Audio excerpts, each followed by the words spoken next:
All right, folks. I hope you're having a great start to your weekend. I am looking forward to this market update. I'm just going to keep it Bitcoin, folks. Just going to keep it Bitcoin. So Bitcoin goes. So I expect the entire cryptocurrency market to go, as well as the Bitcoin miners, MicroStrategy, coin, all that good stuff. So last week we talked about what the most important thing was for me in regards to our trend and the fact that our trend is getting stronger as time progresses. The market got really, really bearish just because price wasn't going up and it wasn't going sideways. It went down, but that's what Bitcoin does. That's what volatility is.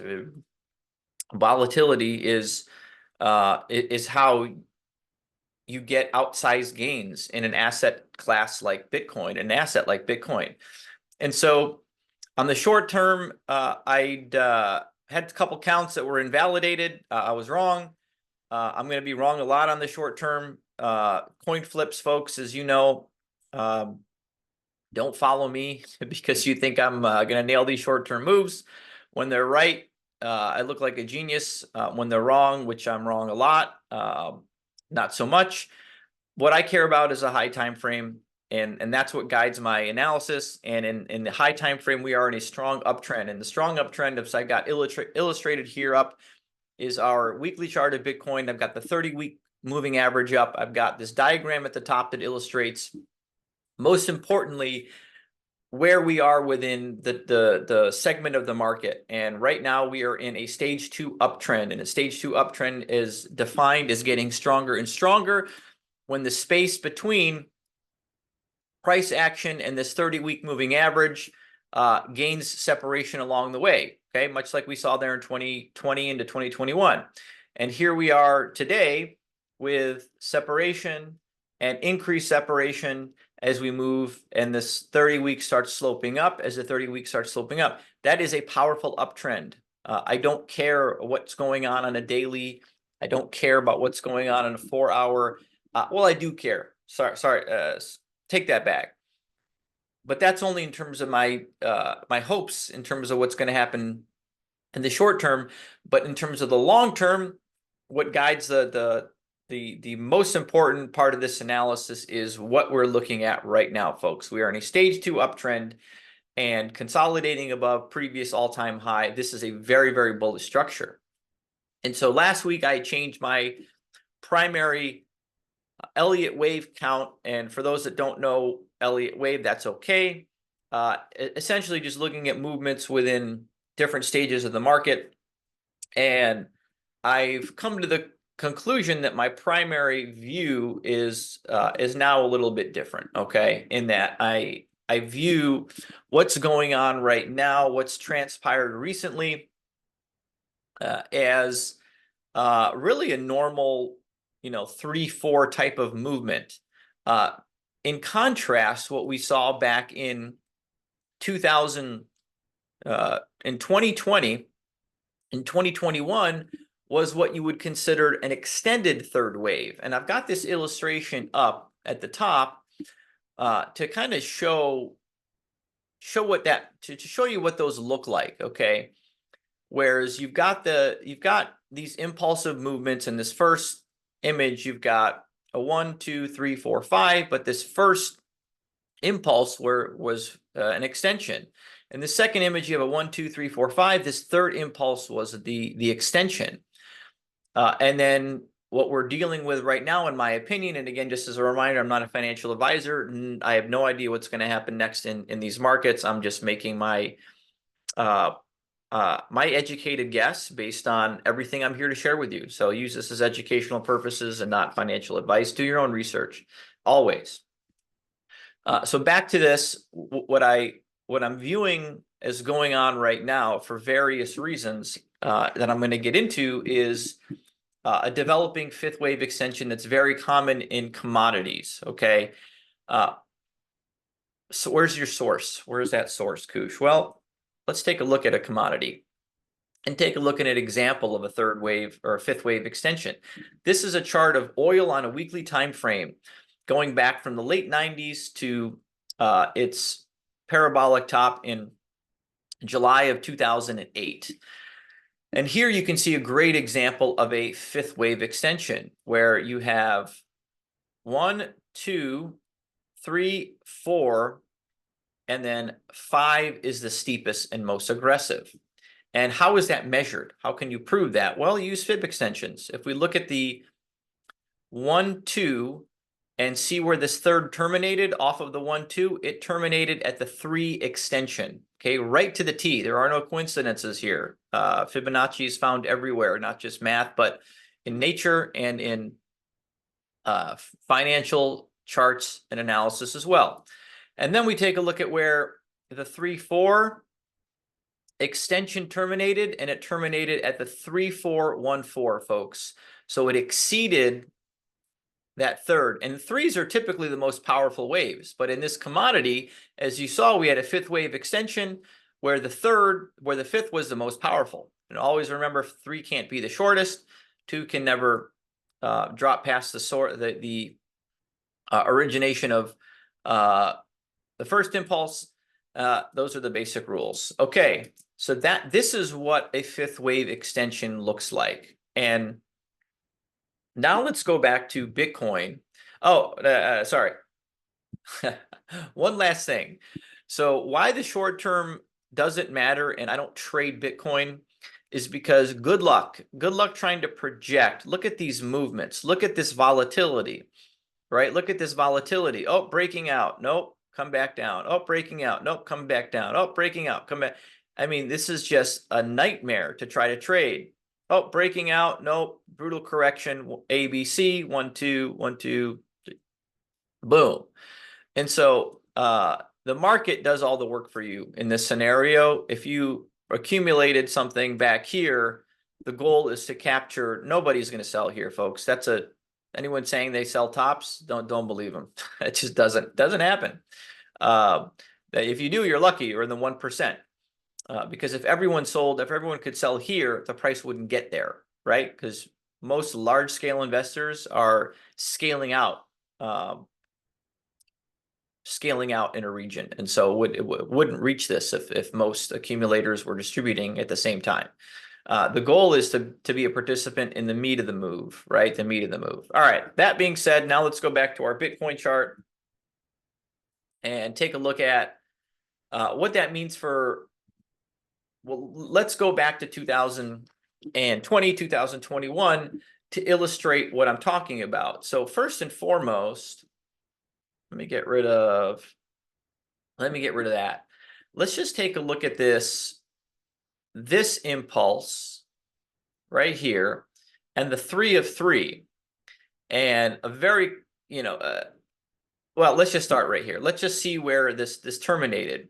Well, from 1, 2, we blew past the 4, 6, 1, 8, and I don't have a fib level that goes up this high, okay? So well past the 4, 6, 1, 8, prior to a 4, leading diagonal ending diagonal into 5, okay? And so that price appreciation was 27% above the 4, 6, 1, 8 extension.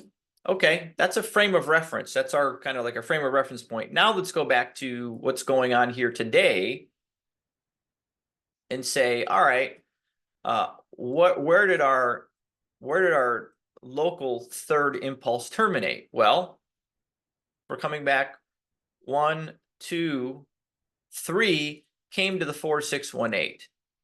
We didn't get really a decisive weekly close above it. And then we got to check back to the 3, 6, 1, 8 to a T, right? Look at that. Look at that test. And so if we're just comparing that to the previous major impulsive movement in the entire cycle, and I'm defining the cycle as Jan 2019, and we're still in it, right? I'm not in that. We're in a new cycle camp for those that have been following me for a while. We see that this was an extended third. This seems like a normal third. And typically the 3s are most powerful, but in commodities are where these 5 extensions show up. And so if this 3 didn't extend as far as this 3. And mind you, let me add one more point of confluence here to this entire idea. Sentiment is so important. Back here, okay, back here, what was everyone doing with their price targets? They were increasing them, myself included. Why? Because price was going up and we were in an extended third, in a third wave extension in that 3 impulse. And so if everyone was expecting price to go up, that means kind of forward returns got drawn in and people were positioned in this impulse, maybe prematurely. And that's why this 5th didn't really have the juice to go much past the 2 extension. And let me just, let me draw that out for us, okay? So where did this 2, where did this 5 end? And always remember, when I'm doing these fibs on a log chart, I've got my fibs on log scale, okay? You got to check that box. And so I believe we finished at the 2, put that 2 in. Yep, 2. The 2 extension from 3-4, 2 extension. We didn't get a weekly close above it. We can see that acted as resistance. And so a shorter 5th, elongated, extended 3rd. And so here we are, and the opposite is unfolding, folks. Price didn't go as far and as fast with this 3rd, and we got a correction, and people are calling for lower end targets now, right? It went from, 140s to 110 to a 98. And so in my mind, that's the recipe for the opposite to happen here. So you add all that up together, and if we hit the 4-6-1-8 on this 3rd, and now let's take a look at some extensions, bringing down 3 to 4, and let me just put up the 4-6-1-8 because that would be the minimum target to be exceeded for an extension. Okay, it would have to be longer than the extension from 2 to 3. And so the 4-6-1-8 takes us to 194K. So in this scenario, my expectation would be that that would be the minimum price target for this 5 of 5. And so anywhere above 200K to even 300K, 265 is in play, in my opinion. And I believe we're at the precipice. We're at the start of this this movement right now, where the market is expecting a kind of a lower, right, a lower end target here, 96s. Well, why? Where's the evidence of that? This wasn't an extension. That wasn't an extension. And so even if we don't get an extension, and we hit the same target from our 1-2 as our 3-4, that takes us to 194K. So that's just some additional confluence I figured I would share, and that's why my primary thesis is now shifted to 5 of 5 is incoming. So blow off top is incoming. Could take us through the summer, could happen faster, could take longer. I don't know. We're going to find out. We're going to find out in many different ways. Next, and this is one of my favorites. So going back to the post ETF dump, I had posted that I believe that was a trap based on some research I did into uptrends going back to 2012, and specifically on a daily chart where Bitcoin falls out of the bottom of the Ichimoku cloud and reclaims it within 3 days after it falls out, okay? And in each of those instances, 3 prior to, and we're starting with this instance. So three instances prior to that instance, you saw when it was reclaimed an average gain of 49% within 11 days, and 49% until it hit some type of local top and it corrected prior to resumption. And so I posted that back in January 24th, I believe. And what did we see? We didn't see 49% in 11 days. Nope. We saw 91%, and it took about a month and a half. Okay, month and a half prior to the next correction.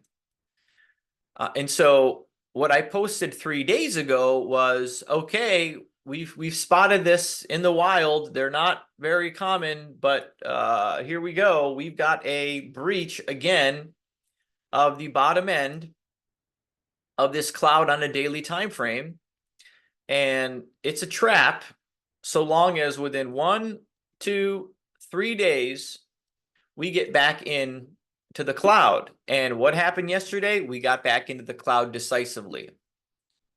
And so this is, in my opinion, a successfully executed bear trap. And next area of interest here is going to be this EMA ribbon on a daily time frame, which is, again, something I don't take lightly. As we saw back here, we got back into the cloud and then ran into some resistance with this EMA ribbon, consolidated in it, busted out of it to make our 1, 2, checked back to make the 2. So completely reasonable to expect, you know, some consolidation in this area, an attempt to bust out of the cloud at 78, a check back to this ribbon level, even a check back to the bottom of this cloud is on the table prior to resumption.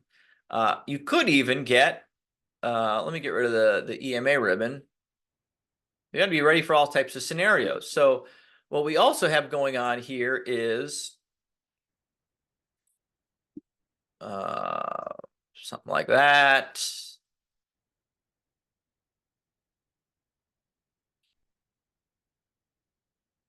All right, we've got this range, kind of well-defined range. We've got, you know, this buying climax, secondary test, automatic reaction, kind of this up thrust, and then back down, spring. And you could also get a retest, right? A test of that spring prior to moving back up. So all of these types of movements are on the table. I have no idea which one is coming.